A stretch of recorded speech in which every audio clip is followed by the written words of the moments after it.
నమస్కారం. భక్తిప్రదం కార్యక్రమానికి స్వాగతం. భగవంతుడికి భక్తుడు, భక్తులకు భగవంతుడు ఆంజనేయుడు.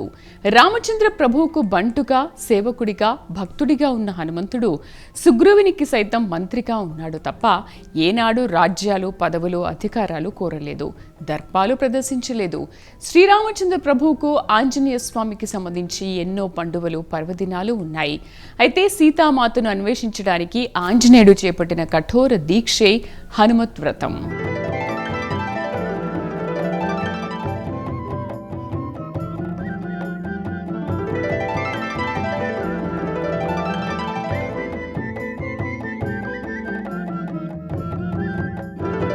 శ్రీహరి ప్రీతిపాత్ర మార్గశిర మాసంలో శుక్లపక్ష త్రయోదశి పర్వదినమే హనుమత్ వ్రత పవిత్ర దినం.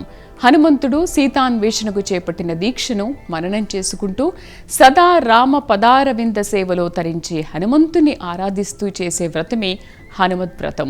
ఈ వ్రతం చేస్తే సమస్త కష్టాలు తొలగి సర్వసహేతుక వాంఛలు నెరవేరుతాయని అర్చక స్వాములు తెలియజేస్తున్నారు. మార్గశుద్ధ త్రయోదశి నాడు భక్తులు ఈ వ్రతాన్ని ప్రారంభిస్తారు. నియమ నిష్ఠలతో హనుమాన్ చాలీసా పారాయణ చేస్తారు. సింధూర తమలపాకులతో స్వామివారికి పూజ చేస్తారు. సాత్విక ఆహారం తీసుకుని పూజకు సంబంధించిన అన్ని నియమాలను తూచా తప్పక పాటిస్తారు. శ్రీరామ పదారవింద సేవలో సదా తరించే భక్తగేసరుడు హనుమంతుడు. అజేయ పరక్రమశీలి అయిన అత్యంత వినమ్రశీలి ఆంజనేయుడు. సాక్షాత్ సూర్య భగవానున్నే పండుగా భావించి మింగబోయిన బుజ్జి ఆంజనేయుడు ఆ సూర్యదేవుని వద్ద సమస్త విద్యలు అభ్యసించిన వినయ సంపన్నుడు.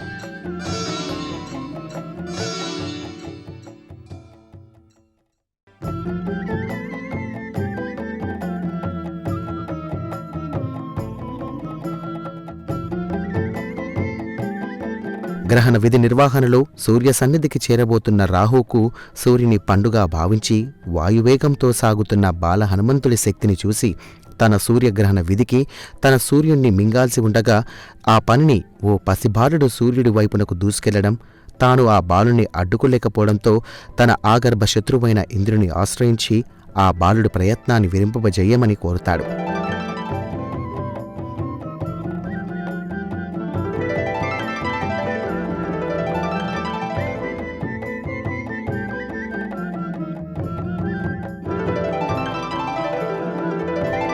శత్రువైన శరును వేడితే క్షమించాలని, ఆదుకోవాలని సమస్త శాస్త్రాలు చెబుతున్నాయి. ఈ కారణంగా ఇంద్రుడు రాహువుకు అభయమిచ్చి ఆ బాలునిపై వజ్రాయుధాన్పై ప్రయోగిస్తాడు.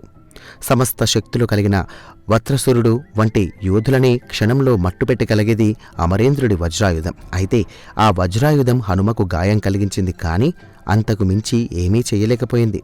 అది హనుమశక్తి. హనుమ మోముకు వజ్రాయుధం తగిలినందువల్లే ఆంజనేయుని మూతి భాగంగా ఎత్తుగా ఉంటుందని పురాణ పెద్దలు తమ పురాణ ప్రవచనాల్లో తెలియజేస్తున్నారు.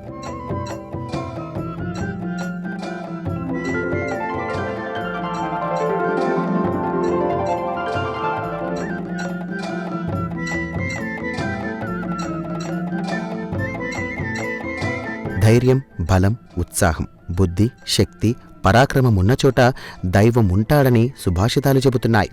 అయితే ఈ ఉత్తమ గుణాలన్నీ కలిగి ఉండడమే కాక దాసాంజనేయుడిగా శ్రీరామచంద్రుని పాదసన్నిధిలో ఉండడం, కిష్కింధ రాజ్యాన్ని కంటికి రెప్పలా కాపాడిన, రాజ్యాధికారం కోసం ఏనాడు అర్రలు చాచని మహోన్నతుడు హనుమంతుడు.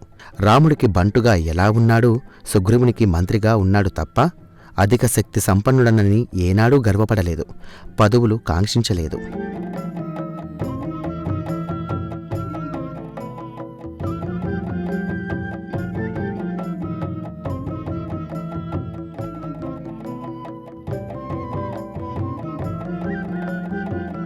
రామాజ్ఞను చిటికలో నెరవేర్చే హనుమంతుడు లక్ష్మణుడు మూర్ఛిల్లినప్పుడు తెల్లవారకముందే సంజీవని ఔషధాన్ని తేవాలన్న కిష్కింధ వైద్యాచారుడి మాట నోట వెలువడకముందే సంజీవని పర్వతాన్ని చేరుకున్నాడు. ఆ పర్వతంపై సంజీవని ఔషధ మూలిక మొక్క ఎక్కడుందో కానరాక సంజీవని పర్వతాన్ని ఒంటి చేతిపై ఎత్తి తీసుకువచ్చి లక్ష్మణునికి ప్రాణదానం చేసిన సాహసోత్తమ కార్యశూరుడు హనుమంతుడు.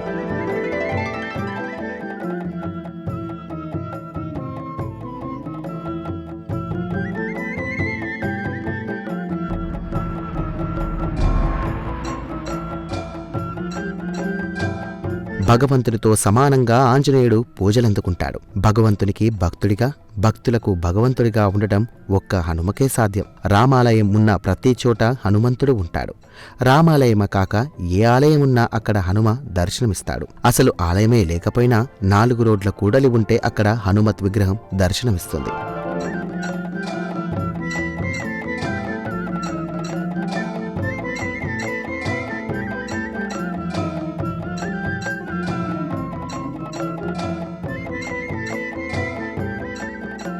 అతిబుజ్జి హనుమంతుడి విగ్రహం నుండి ఆకాశమంత ఎత్తు ఉన్న హనుమత్ విగ్రహాలు మనకు అనేక చోట్ల దర్శనమిస్తాయి. సమస్త యాంత్రిక, మాంత్రిక, వేదాంత విద్య ప్రవీణుడైన హనుమంతుడు సూక్ష్మ రూపంలోకి మారగలడు. దీర్ఘకాయంతో భారీ రూపంలోనూ దర్శనం ఇవ్వగలడు.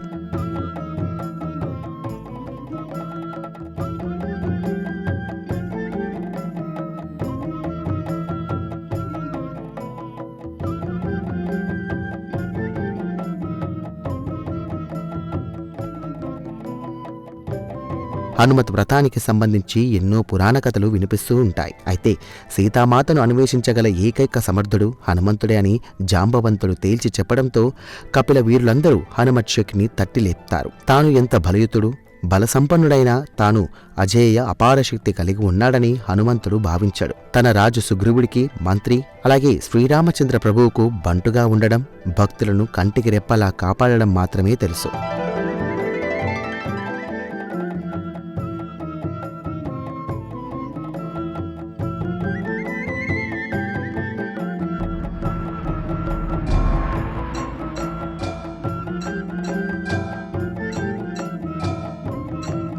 కపివీరులందరూ ఆంజనేయుని దివ్యశక్తిని ప్రశంసిస్తూ శ్రీ ఆంజనేయం, ప్రసన్నాంజనేయం, ప్రభా దివ్యకాయం, ప్రకృతి ప్రధాయం, భజే వాయుపుత్రం, భజే వాలగాత్రం, భజేహం పవిత్రం, భజే సూర్యమిత్రం, భజే రుద్రరూపం, భజే బ్రహ్మతేజమంటూ ప్రార్థనలు చేస్తారు. సీతాన్వేషణకు సర్వసమర్థుడు హనుమే అని నినాదాలు చేస్తారు. సరిగ్గా అప్పుడే దీక్షాధారుడిగా హనుమంతుడు మారి సీతామాతను కనుగొనే వరకు కఠోర దీక్ష పాటిస్తానని నిర్ణయం తీసుకుంటాడు.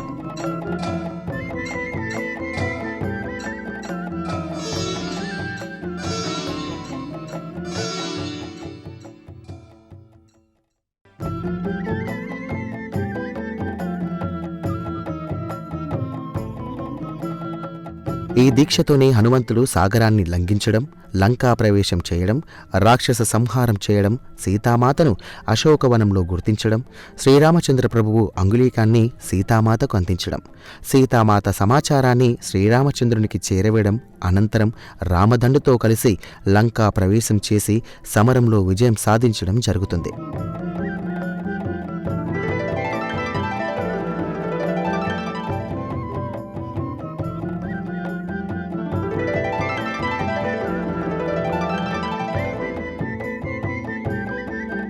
మొత్తంగా రామరావణ యుద్ధ రచన, అమలు, విజయం అన్నింటా హనుమదే ప్రధాన పాత్ర. అసలు త్రేతాయుగంలో ఆంజనేయస్వామి సీతాన్వేషణకు పట్టిన దీక్షని తొలి దీక్షగా పురాణ పెద్దలు చెబుతారు. ఇప్పుడు దైవాలకు చేపట్టే దీక్షలన్నిటికీ ఇదే మూలమని అంటారు.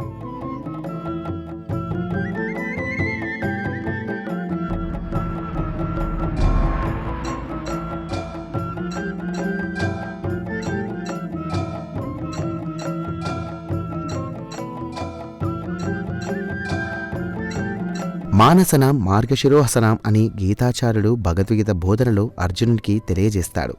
మాసాల్లో తాను మార్గశిర మాసాన్ని అని చెప్తాడు. ఆ మార్గశిర మాసంలోని గీతా జయంతి వస్తుంది. గీతా జయంతి 2 రోజుల అనంతరం హనుమత్ వ్రతం వస్తుంది.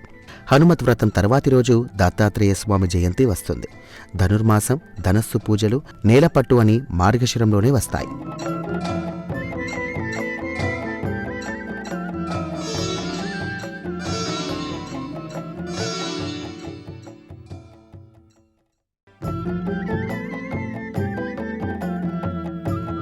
మార్గశిరం శుక్లపక్ష త్రయోదశి నాడే హనుమత్ వ్రత పర్వదినం వస్తుంది. హనుమంతుడు సీతాన్వేషణకు చేపట్టిన దీక్షను మననం చేసుకుంటూ సదా రామపదారవింద సేవలో తరించే హనుమంతుణ్ణి ఆరాధిస్తూ చేసే వ్రతమే హనుమత్ వ్రతం. ఈ వ్రతం చేస్తే సమస్త కష్టాలు తొలగి సర్వాభిష్టాలు నెరవేరుతాయని అర్చక స్వాములు తెలియజేస్తున్నారు. భక్తులు హనుమత్ వ్రతాన్ని మార్గశుద్ధ త్రయోదశి నాడు చేపడతారు. వ్రత సమయంలో హనుమంతుడితో పాటు ఆయన శక్తి స్వరూపమైన సువర్చలాదేవిని సైతం పూజిస్తారు. నదీ తీరాల్లో రామాలయాలు, ఆంజనేయ స్వామి ఆలయాల్లో ఈ వ్రత దీక్షను చేపడతారు. ఒక్కో ప్రాంతంలో ఒక్కో రీతిన దీక్షా దినాలు పాటిస్తారు. కొన్ని ప్రాంతాల్లో మండల దీక్షలుగా 40 రోజుల పాటు ఈ దీక్ష చేపడతారు. ఈ వ్రతాన్ని ప్రతి ఏటా నిర్వహిస్తూ ఈ రీతిన 13 ఏళ్ల పాటు దీన్ని చేస్తే హనుమత్ అనుగ్రహం సంపూర్ణంగా లభిస్తుందని పురాణ పెద్దలు, ధార్మిక గురువులు చెబుతున్నారు. శ్రీహరి ప్రీతి పాత్ర మార్గశిర మాసంలో శ్రీహరి అవతారమైన శ్రీరామచంద్రుణ్ణి దాసానుదాస భక్తుడు, శివంశ సంభూతుడైన హనుమత్ వ్రతాన్ని భక్తులు అత్యంత నిష్ఠతో పాటిస్తారు. వ్రతదీక్ష సమయంలో ఆంజనేయ స్వామి స్వరూపమైన సుబలార్చదేవిని పూజిస్తారు. నదీ తీరాల్లో, రామాలయాల్లో ఆంజనేయ స్వామివారి సన్నిధిలో ఈ వ్రతదీక్షలు చేపడతారు. ప్రాంతాలను బట్టి దీక్ష పద్ధతుల్లో స్వల్ప మార్పులు ఉంటాయి. కొన్ని ప్రాంతాల్లో మండల దీక్షలు 40 రోజుల పాటు చేపడతారు. హనుమంతునికి సంబంధించి 3 పర్వదినాలు ప్రముఖంగా చెబుతారు. మార్గశిర శుద్ధ త్రయోదశి హనుమత్ వ్రత పర్వదినం కాగా, వైశాఖ బహుళ దశమిని హనుమత్ జయంతిగా చెబుతారు. జ్యేష్ఠ శుద్ధ దశమిని హనుమత్ కళ్యాణ మహోత్సవంగా తెలియజేస్తారు.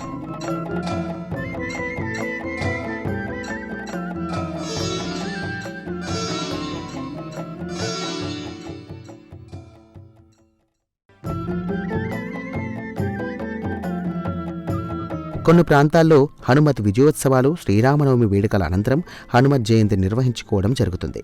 ఏదైనా హనుమంతునికి సంబంధించిన ఏ పర్వదినమైనా భక్తి శ్రద్ధలతో పాటిస్తే శత్రుజయం కలగడమే కాక సర్వశుభాలు సిద్ధిస్తాయని పురాణ పెద్దలు చెబుతుంటారు. హనుమత్ వ్రత దీక్షను పంపానది తీరాన చెయ్యాలని పౌరాణిక ఘనాపాటీలు చెబుతారు. మరి పంపానది సమీపంలో లేనివారు ఏ రీతిన ఈ వ్రతం చేయాలనే దానికి సమాధానమిచ్చారు. పంపానది ఒడ్డున హనుమత్ వ్రతం ఎందుకు చేయాలంటే పంపా తీర విహారాయ గంధమాదన వాసినే అని హనుమంతుణ్ణి కీర్తిస్తారు. ఆంజనేయ స్వామికి కదలీబలవన ప్రాంత నివాసం పంపానది తీరాన విహారం అమిత ఇష్టమని, అందుకే హనుమంతుణ్ణి పండుగలు అక్కడ చేయాలని అంటారు. పంపానది తీరాన వ్రతం చేయడానికి అవకాశం లేని వారు పంపానదిని మంత్రసిద్ధి ద్వారా ఆవాహన చేసుకుని ఈ వ్రతం చేయాలని చెబుతున్నారు.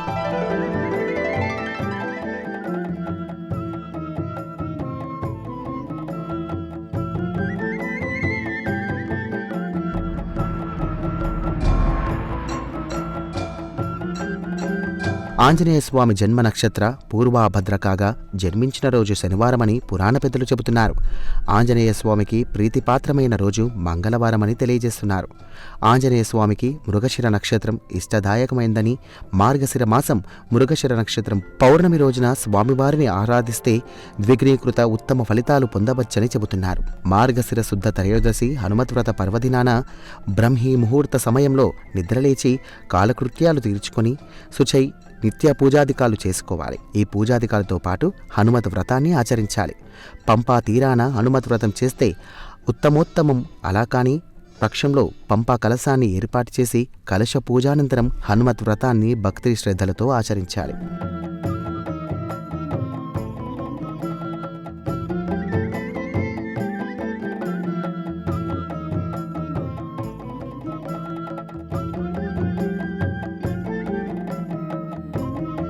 హనుమత్ వ్రత ఆరంభానికి ముందు గణపతి పూజ పూర్తి చేసి హనుమంతుణ్ణి, ఆయన శక్తి స్వరూపమైన సువర్చలాదేవిని, పంపా నదిని కలశంలోకి ఆవాహన చేసి పూజా కార్యక్రమాలని ఆరంభించాలని పురాణ ప్రముఖులు చెబుతున్నారు. 13 పోగుల నూలు దారానికి పసుపు రాసి 13 ముళ్ళు వేసి తోరణాన్ని తయారు చేసుకోవాలి. గంధం, సింధూరం, పసుపు, ఎరుపు రంగులో ఉండే పుష్పాలు, నాగవల్లి దళాలు అంటే తమలపాకులతో సింధూరంతో స్వామివారికి షోడోపచారాల పూజ చేయాలి.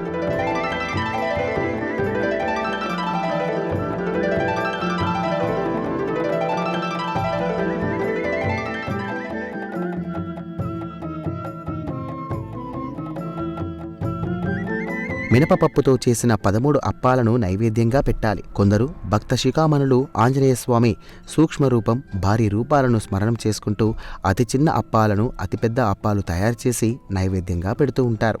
భగవంతుడికి పెట్టిన నైవేద్యాన్ని ప్రసాదంగా భక్తులకు పంచుతారు.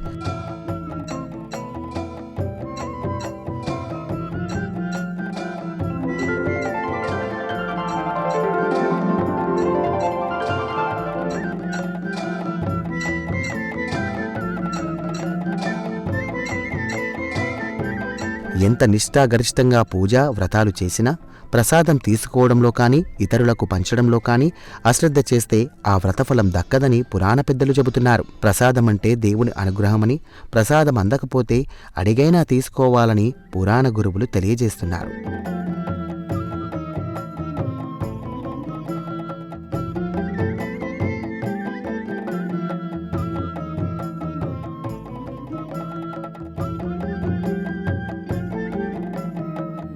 హనుమత్ వ్రతం పూర్తయ్యాక వ్రతకథ చదివి శిరస్సును అక్షింతలు వేసుకుని ప్రసాద వితరణ, ప్రసాద స్వీకరణ చేస్తే అప్పటితో వ్రతం పూర్తయినట్టు అవుతుంది. హనుమత్ వ్రతాన్ని 13 సంవత్సరాల పాటు ప్రతి ఏటా నిర్వహించి తర్వాత ఉద్యాపన చేసుకుంటే ఇక ఆ వ్రతం చేసిన వారికి దక్కే ఉత్తమ ఫలితాలకు అంతే ఉండదని, అష్ట ఐశ్వర్యాలు, ఆయురారోగ్యాలు సిద్ధించడమే కాక సంపూర్ణ జీవితం సుఖ సంతోషాలతో సాగాక దేహత్యాగానంతరం పుణ్యలోకాల్లో స్థిర నివాసం ఏర్పరచుకుంటారని పురాణ పెద్దలు తెలియజేస్తున్నారు. హనుమత్ వ్రతాన్ని ఎంతో నిష్ఠగా చేయాల్సి ఉంటుంది. సీతాన్వేషణకు దీక్షాబద్ధుడైన హనుమంతుడు అత్యంత భక్తి శ్రద్ధలతో దీన్ని చేపట్టి విజయాన్ని సాధించడానికి పురాణాలు చెబుతున్నాయి. అసలు ఇప్పుడు చేపట్టే దీక్షా వ్రతాలన్నింటికీ మూలం హనుమత్ వ్రత దీక్ష అని పురాణ గురువులు తెలియజేస్తున్నారు. హనుమత్ వ్రతం నాడు హనుమాన్ చాలీసా పారాయణ, తమలపాకు సింధూర పూజలు, ఆలయం చుట్టూ ప్రదక్షిణలు చేసి స్వామివారికి వడమాల సమర్పిస్తే ఇక ఆ భక్తుల ఇంట సిరుల పంట పండుతుందని, సమస్త కష్టాలు దూరమై సర్వసౌఖ్యాలు సిద్ధిస్తాయని, ఇహపర సౌఖ్యాలే కాక దేహత్యాగం అనంతరం దైవజ్ఞం చెందుతారని తెలియజేస్తున్నారు. హనుమత్ వ్రతాన్ని ఎంతో దీక్షతో చేయాల్సి ఉంటుందని పురాణ ప్రముఖులు తెలియజేస్తున్నారు. సీతాన్వేషణకు హనుమంతుడు ఎంతో భక్తి శ్రద్ధలతో కఠోర దీక్షతో ఈ వ్రతం చేసి విజయం సాధించాడని, విజయ సాధన కోసం ఉత్తమ కాంక్షలు నెరవేర్చడం కోసం చేపట్టే ఈ దీక్షలు హనుమత్ ప్రీతిపాత్రమైనవని శ్రీరామచంద్ర ప్రభువు సీతామాతను ప్రార్థిస్తూ హనుమత్ వ్రతాన్ని ప్రారంభించాలని పురాణ పెద్దలు చెబుతున్నారు.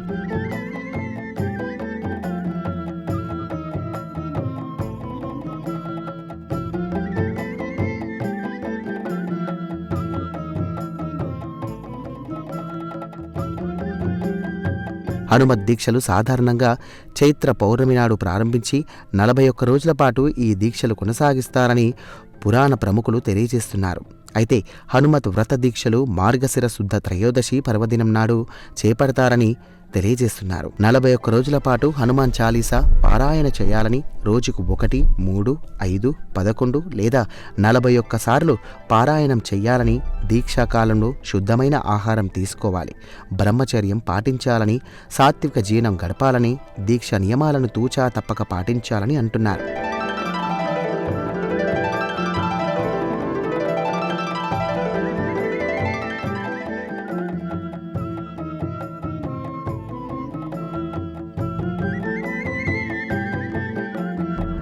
ఈ దీక్షలు నిష్టగా చేస్తే సర్వశుభాలు సిద్ధిస్తాయని, దీక్ష నియమాలు ఉల్లంఘించి ఇష్టానుసారం ప్రవర్తిస్తే ఫలాలు బిడిసికొట్టే ప్రమాదముందని ధార్మిక గురువులు తెలియజేస్తున్నారు.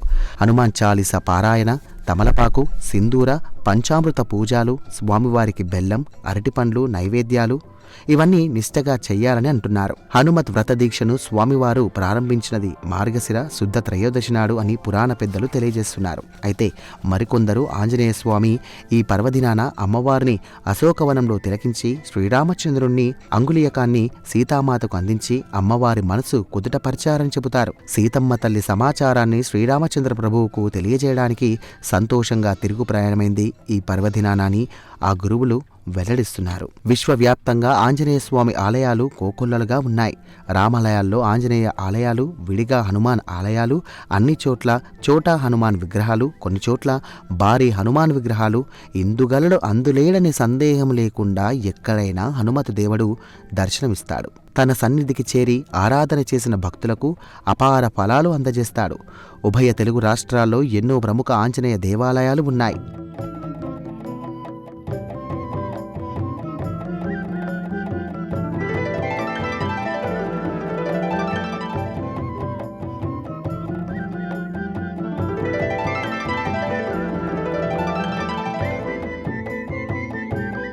ఏపీలోని జంగారెడ్డిగూడెంలో మద్ది ఆంజనేయ స్వామి ఆలయం ఎంతో ప్రసిద్ధికి చెందగా తెలంగాణలో కొండగట్టు, కర్మన్ఘట్, సికింద్రాబాద్ పహాడీ హనుమాన్ ఆలయాలు ఎంతో ప్రసిద్ధి చెందినవి. భాగ్యనగర ఆవిష్కారానికి ఎంతో ముందే సికింద్రాబాద్ లాలాపేట్ తూకారాం గేట్లోని చిన్ని కొండపై పహాడీ హనుమాన్ ఆలయం నిర్మితమైంది. ఈ పవిత్ర ఆలయాన్ని దర్శించుకున్న భక్తులు ఎందరెందరో స్వామిని దర్శించుకున్న అనంతరం చిటికలో తమ సమస్యలు పరిష్కారమయ్యాయని ఆనంద బాష్పాలు రాలుస్తూ తెలియజేస్తున్నారు.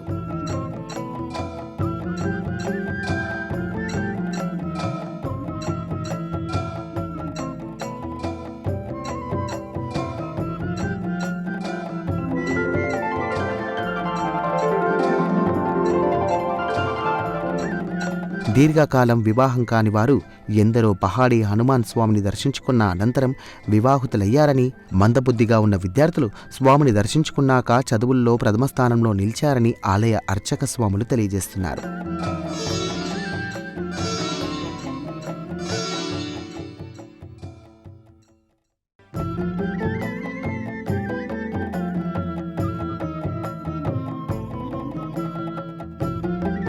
సంతానం లేనివారు స్వామిని దర్శించుకున్నాక సంతానవంతులయ్యారని, కోర్టు వివాదాల్లో సతమతమైన వారు స్వామివారిని దర్శించుకుని మంచి ఫలితాలు పొందారని తెలిపారు.